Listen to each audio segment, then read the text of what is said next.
그리고 희망 낙찰 가격 이 부분 다시 한번 말씀드리지만 내가 희망 수익을 얼마를 하느냐에 따라서 입찰 가격을 산정하는 것이기 때문에 빠르게 핵심만 듣다 보면 늘어나는 경매 지식 재보경.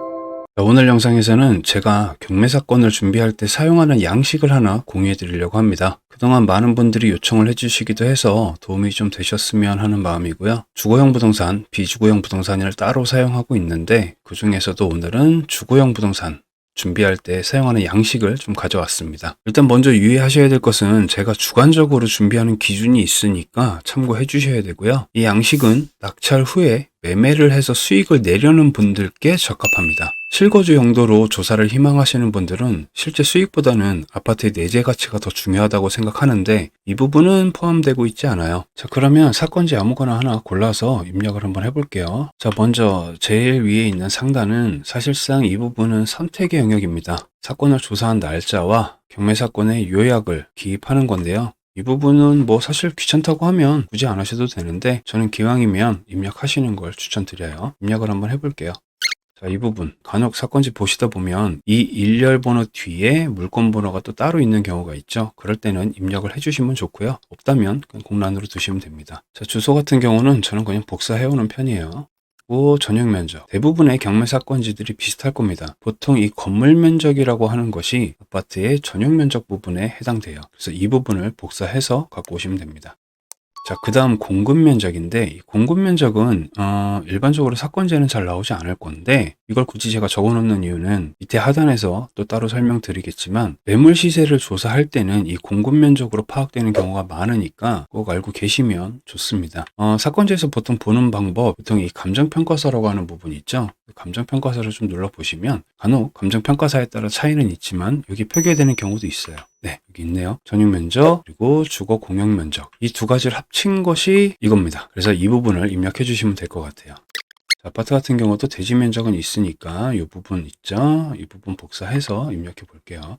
자, 그리고 나서 밑에 있는 이 부분은 임차인이 있으면 그 내용을 기입해 주시면 됩니다. 이 사건 같은 경우는 지금 임차인이 없어서 이 부분은 그냥 넘어갈게요. 자, 그 다음 감정가격입니다. 감정가격은 지금 이 부분에 나와 있죠. 감정가격이 바로 1차 입찰 금액이 기준이 되기 때문에 이 금액 그대로 복사해서 가지고 오시면 밑에 이 색깔이 들어가 있는 부분은 굳이 건드리실 필요가 없는 부분인데요. 일단 보시면 서부, 그 외, 서울하고 부산을 말씀드리는 거예요. 이쪽들은 한번 유찰이 될 때마다 20%씩 내려가죠. 그래서 서울과 부산을 기준으로 하실 때는 이쪽 항목을 보시면 되는 거고 그 외 지역을 보실 때는 30%씩 내려가는 금액이니까 이 부분을 참고해서 보시면 됩니다. 1차 금액이 약 10억이고 2회차는 8억대, 3회차는 6억 6천대 이렇게 계산하시면 돼요. 자, 그 다음 아파트에서 중요한 것이 바로 또 이제 KB 시세인데 실제 경매 입찰을 할 때는 별로 중요하지는 않습니다. 그런데 아파트를 낙찰 받은 뒤에 정상금융권으로 뭐 대환대출을 한다든가 아니면 뭐 실거주로 사용하실 경우에는 이 KB 시세를 꼭 따져 보셔야 되니까 이 부분도 입력해 볼게요. 좀 파랗게 되어 있는 부분은 클릭이 가능한 부분이거든요. 물론 직접 가서 확인해 보셔도 되지만 누르시면 자, 여기서 아파트 이름을 검색하시면 됩니다. 중요한 것은 바로 이 부분이에요. 우리가 조사하는 물건과 정확히 같은 면적을 골라 주셔야 되고요. 우리가 아까 조사했던 공급 면적은 112.32 제곱미터죠. KB 시세로 들어가 보면 이 아파트는 재밌는 게 있죠. 84 타입이 면적이 조금씩 상이합니다. 그러니까 꼭 헷갈리지 말고 골라 주셔야 되고요. 저희 KB 시세에서 중요한 건 일반가 그리고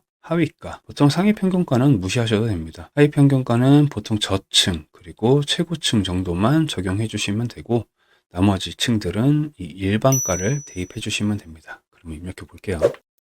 하한가와 일반가 기준해서 대출을 만약에 받을 경우에는 최대 한도 70% 정도를 희망하신다면 상단, 80% 정도를 희망하신다면 하단 부분을 참고해서 대출을 가늠해 보실 수 있고요. 근데 중요한 건 이 아파트 담보 대출을 받아보신 분들은 아시겠지만 정상금융권이면 반공제를 하게 되거든요. 그래서 그 기준이 되는 부분은 이렇게 제가 옆에 따로 입력해 놨으니까 이 부분은 참고로 보시면 될 것 같아요. 자, 다음은 이제 실거래가입니다. 실거래가도 마찬가지로 이 부분을 눌러보시면 이렇게 아실 사이트가 열리게 되고요. 여기서 마찬가지 이 부분 해당 면적 골라주시고요. 일단은 매매 시세만 먼저 볼게요. 보시면 24년 1월, 23년 9월 이 정도만 가지고 좀 보면 될 것 같네요. 근데 중요한 건 층수 꼭 보셔야 돼요. 이 8억 1천짜리는 보시다시피 1층이죠. 그럼 아무래도 최저가가 적용이 됐을 가능성이 있으니까 꼭 놓치지 말고 확인해 주셔야 됩니다. 자, 그러면 이 실거래가 한번 입력해 볼게요. 자, 그러면 보시는 것처럼 각 거래된 내역들의 평균, 평당 가격도 자동으로 계산이 되고요. 실제 신고된 금액들의 평균 금액도 옆에 계산이 됩니다. 그리고 하단에 지금 전세가 부분도 있는데 이 부분은 필요하신 분들만 사용하시면 되는데요. 뭐 이를테면 전세 갭 투자 같은 걸 계획하고 계실 때는 사용하시는 게 좋습니다. 이 부분도 마찬가지로 아실에서 볼 수 있습니다. 예를 들면 이 거래 내역을 한 번씩 눌러보시면 보이네요. 23년 8월 달에 전세 4억 7천만 원에 거래가 됐다라고 신고가 되어 있어요. 이게 매매를 8억 8천5백에 한 다음에 전세를 4억 7천에 준 것으로 판단이 되죠. 이럴 때는 전세 가격을 같이 입력해 주시는 게 좋습니다. 그러면 전세 가격 역시도 이것에 데이터들이 입력이 된다라면 똑같이 평균가가 매겨지니까 이 부분 확인해 주시면 되고요. 이 비고 같은 경우는 뭐 간혹 같은 동이라든가 아니면 층수가 좀 차이가 있다라든가 향이 좀 다르다든가 할 때는 피드백을 남겨주시는 게 나중에 도움이 될 거예요. 자, 이제 그 다음에 보실 게 바로 매물 가격입니다. 매물 가격 역시도 눌러보시면 네이버가 열리게 되죠. 이 네이버에서 매물 정보를 보실 때는 이 부분을 먼저 선택을 해 주셔야 되는데 바로 이 부분, 전체 면적 부분이 아까 제가 말씀드렸던 공급 면적이 필요합니다. 자, 112제곱미터로 골라서 매매만 보고요. 가격순으로 한번 볼게요. 동일 매물을 묶어줄게요. 보시면 가장 저렴한 건 9억 2천, 층수는 9층이네요. 그리고 9억 3천, 9억 8천에서 무슨 10억짜리도 있네요. 이 같은 경우는 글쎄요, 뭐 인테리어가 좀 다른 건가? 매물 가격에 있는 이 전세 가격 역시도 상단과 똑같습니다. 필요하신 분들은 전세 가격, 매물 시세 보시고 입력하시면 돼요. 그런 방법은 이 부분만 바꿔주시면 됩니다. 한번 입력 한번 해볼게요. 5억 5천에서 7천 정도까지 있네요. 그러면 매매 평균가, 전세의 평균가. 이 하단에 있는 부분들은 평당가입니다. 평당가, 평당 가격 말씀드리는 거예요. 자, 여기까지 입력을 하시면 이제 자동으로 계산이 돼서 두 가지 표가 만들어집니다. 일단 상단에 있는 건 실거래가를 기준으로 한 매물의 양도 가능 금액이에요. 그리고 하단에 있는 건 매매가를 기준으로 한 매매 가능 금액입니다. 이 부분이 사실상 입찰 가격을 산정하는데 가장 큰 기준이 되기 때문에 제가 이렇게 계산이 되게 해놨어요. 자, 그러면 이제 바로 하단인데 사실 이 부분이 제일 중요합니다. 이 부분이 내가 경매 입찰을 얼마에 할 것인가, 입찰 가격을 계산을 하는 기준이 되기도 하는데 이 부분은 여러분들이 꼭 조심하셔야 될 게 제 기준으로는 저는 이 희망 수익을 기준으로 입찰가를 산정을 합니다. 무슨 말이냐? 이 아파트를 내가 8억에 낙찰받으면 얼마가 남을까? 9억에 낙찰받으면 얼마가 남을까? 이게 아마 대부분의 하시는 분들의 공통적인 목적이실 거예요. 근데 이거는 조금 생각을 바꿔서 내가 3천만 원 벌려면 이 아파트를 얼마에 낙찰을 받아야 되나? 4천만 원 벌려면 얼마의 낙찰을 받아야 되나, 이렇게 생각의 발상을 바꾼 것 뿐입니다. 그래서 저라면 일단 희망 수익을 저는 5천만 원 정도 한번 해볼게요. 제가 이 아파트를 낙찰을 받고 팔았을 때는 아까 말씀드린 대로 이 매매가 기준입니다. 실거래가는 지난 기록이니까 기준으로 삼기 좀 모호해서 이 매매가 기준으로 선정된 금액이에요. 만약에 제가 9억 5천 7백만 원 정도의 이 아파트를 팔 수 있다라면 저는 9억 7백만 원 정도의 입찰을 해야지만 5천만 원 정도의 수익이 남습니다. 여기까지 이해되시죠? 단 중요한 것은 이 5천만 원은 세 전 수익이에요. 그리고 희망 임차 가격은 예를 들어 낙찰을 받으신 뒤에 전세로 운영을 하실 분들이라면 희망 임차 가격도 입찰을 해 두시는 게 좋습니다. 그렇다면 내가 필요한 보증금과 잔금액이 이 부분에 표기가 됩니다. 지금 같은 경우는 저는 9억 7백만 원 정도의 낙찰을 받을 때 대출 80% 정도를 받는다면 대출이 7억 2,600만 원 정도가 실행이 될 것이고 제 필요한 자금은 약 1억 8천여만 원이 된다고 계산이 된 거예요. 만약에 제가 대출을 많이 안 받을게요. 한 50% 정도만 받아볼게요. 수치는 달라집니다. 대출이 4억 5,300만 원 정도 나오게 되고 제 필요 자금도 4억 5,300만 원 정도가 됩니다. 자, 그 다음 대출에 관련된 부분입니다. 대출에 관련된 부분은 지금 대출 한도를 80%부터 40% 정도까지만 제가 잡아놨어요. 자, 그렇다면 이자도 계산을 해야 될 텐데 이 이자 부분은 제가 지금 기준은 6% 정도로 하긴 했는데 만약 이 부분을 수정하고 싶으시다면 바꾸시면 됩니다. 만약에 나는 5%다. 그렇다면 당연히 밑에 있는 이자 부분도 아까와는 달라지게 될 거예요. 그냥 넉넉하게 6%로 잡게 되면 1년의 이자는 약 2,700만 원, 6개월이면 1,360만 원, 월 이자는 약 227만 원 정도가 되겠네요. 이 금액은 밑에서 한 번 더 설명드릴게요. 자, 그러면 이제 제가 9억 700만 원 정도의 낙찰을 받아서 5천만 원 정도의 세 전 수익이 남는다면 실제 세후 수익은 얼마가 남는지 이 부분이 또 중요하겠죠. 밑에 지출 금액 항목에서 해결하시면 됩니다. 자, 이 부분은 조금 손품이 필요합니다. 일단 첫 번째, 취득세는 제가 웬만하면 자동 계산이 되게 해놨어요. 제가 지금 9억 700만 원에 입찰을 하게 되면 약 3천만 원 정도의 취득세가 발생하게 됩니다. 이때 중요한 것은 이 취득세는 등기 비용하고 다른 거예요. 제가 밑에 적어 놓은 것처럼 취득세와 채권 비용과 법무사의 용역비까지 포함된 것이 다 등기 비용에 들어가는 겁니다.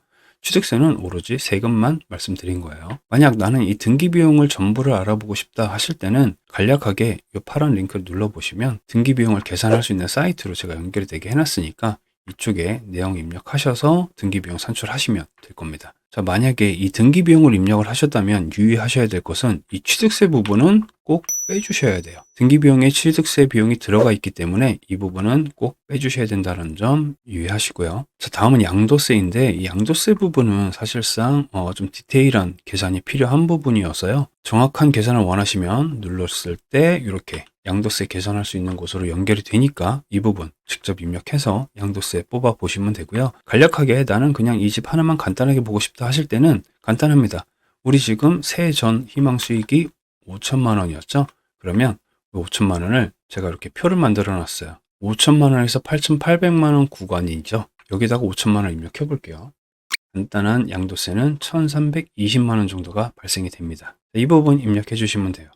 자, 그리고 재산세는 낙찰 후에 만약에 보유를 하실 계획이시라면 그에 따른 재산세도 입력을 미리 해두시는 게 좋겠죠. 그래서 이것도 마찬가지로 눌러보시면 재산세 계산하는 곳으로 연결이 되니까 확인해 보시면 되고요. 자, 그 외 명도비용, 인테리어, 법무용역비, 미납관리비, 부동산 수수료, 기타 비용들은 어쨌든 지출이 발생될 수 있는 요소들을 넣어놨으니까 발생되는 금액에 따라서 입력을 해주시면 되는데 특히 명도비용이라든가 법무비 그리고 부동산 복비, 내가 낙찰을 받은 뒤에 판매를 한다면 부동산 중개 수수료를 드려야겠죠. 이 부분들 역시도 링크를 누르시면 계산할 수 있는 곳으로 연결되니까 그곳에서 계산해서 입력해 주시면 될 것 같습니다. 그러면 하나씩 한번 해볼게요. 명도비용 눌러보시면 평수는 89제곱미터니까 25평 정도로 하시죠. 그리고 층수는 4층 계산해보시면 자, 이렇게 대략적인 금액이 나옵니다. 이 금액은 정확하진 않아요. 하지만 대략적으로 알 수 있으니까 이 금액을 한번 입력해 볼게요. 다음은 법무용역비. 보시면 정확하진 않지만 역시도 대략적인 금액이 나오니까 이 금액 입력해 주시면 될 것 같습니다. 그 다음에 팔아야죠. 팔 때 우리가 희망했던 금액은 이 금액이었으니까 9억 5,700만 원 기준해서 복비 계산해 볼게요. 요율표에 따라서 526만 원 정도 나오게 되네요. 자, 여기까지 입력을 하셨으면 이제 진짜 수익률이 나오게 됩니다. 우리 5천만 원 남기려고 시작했던 경매가 이제 마이너스네요. 이러면 입찰가 산정이 잘못된 거죠. 아직 대출이자는 넣지도 않았어요. 그러니까 금액을 조금 수정해 볼게요. 예를 들어서 한 8천만 원 정도 넘기는 걸로 해볼게요. 자, 그렇다면 희망 입찰 금액은 8억 7,700만 원 정도가 돼야 되고요. 낙찰가율은 85%가 되니까 최소한 2차에 들어가셔야지만 이 금액을 쓰실 수 있다라는 거. 자, 그러면 수익이 아까보단 낫네요. 3,100만 원 정도. 하지만 중요한 것은 아직 대출이자가 입력이 안 됐습니다. 만약 이 아파트를 낙찰을 받아서 6개월 이내에 팔고 싶다 한다면 이 금액을 적어주시면 되고요. 나는 안전하게 1년까지 봐야겠다. 그렇다면 이 금액을 적어주시면 돼요. 6개월치 이자를 한번 입력해 볼게요.